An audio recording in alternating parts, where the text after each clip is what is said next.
Dans la série Doctor Who, le protagoniste principal apparaît souvent là où le monde a besoin de lui, un peu comme une réponse aux troubles de l'univers.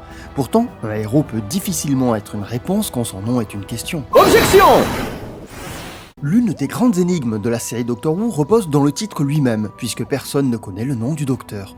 L'homme est une question, son destin est la réponse, pourrait-on dire philosophiquement. Mais avant de philosopher, tâchons d'être pragmatiques. Le personnage du docteur est lui-même l'enfant d'un grand nombre de héros qui ont été créés avant lui. Il serait donc judicieux de chercher son nom de famille en s'intéressant à ses parents. Tenez, si je vous dis il n'est pas humain, il est le dernier de sa race, ses facultés dépassent les nôtres, il se préoccupe du sort de l'humanité et il sort souvent d'une cabine pour nous venir en aide. Vous me répondrez Doctor Who. Et pourtant, je viens de décrire Superman.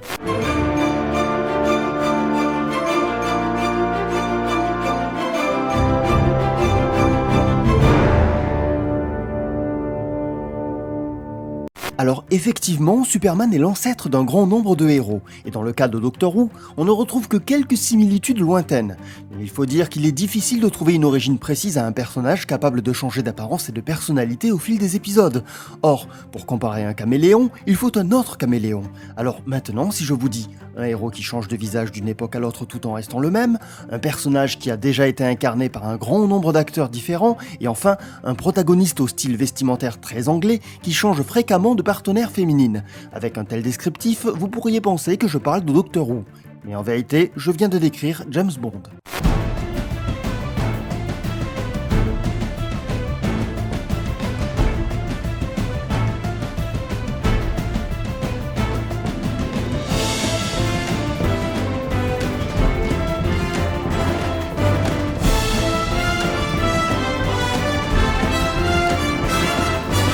En fait, à bien y regarder, James Bond est sans doute le héros humain le plus proche d'un seigneur du temps, et on pourrait même s'imaginer qu'il en est un en regard de sa faculté inhumaine à se sortir des situations les plus dangereuses. De plus, il existe un autre détail troublant qui rapproche encore les deux personnages. Et pour le découvrir, il nous faut remonter le temps jusqu'en 1963, date d'apparition de Doctor Who sur le petit écran, car c'est cette même année aux États-Unis que James Bond apparaît dans son premier film. Et la coïncidence ne s'arrête pas là, puisque ce film s'appelle Docteur No.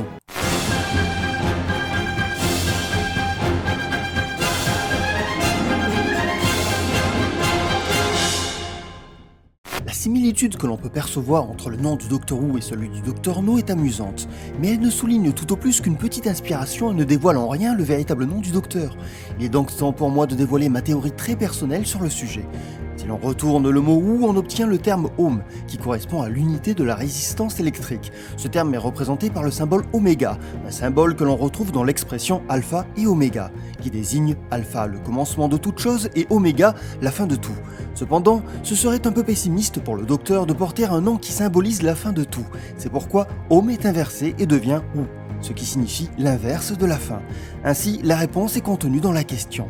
Et on peut ajouter que si Superman revendique le statut de Messie à travers ses nombreuses inspirations bibliques, alors Doctor Who affiche les mêmes ambitions, puisque l'expression alpha et oméga désigne aussi un Messie.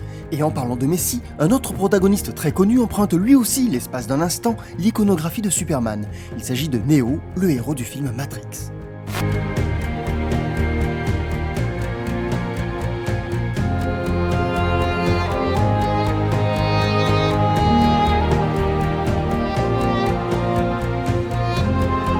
Voilà qui prouve à ceux qui en douteraient encore que la série Doctor Who n'a pas survécu autant par hasard, puisqu'elle n'a rien de superficiel.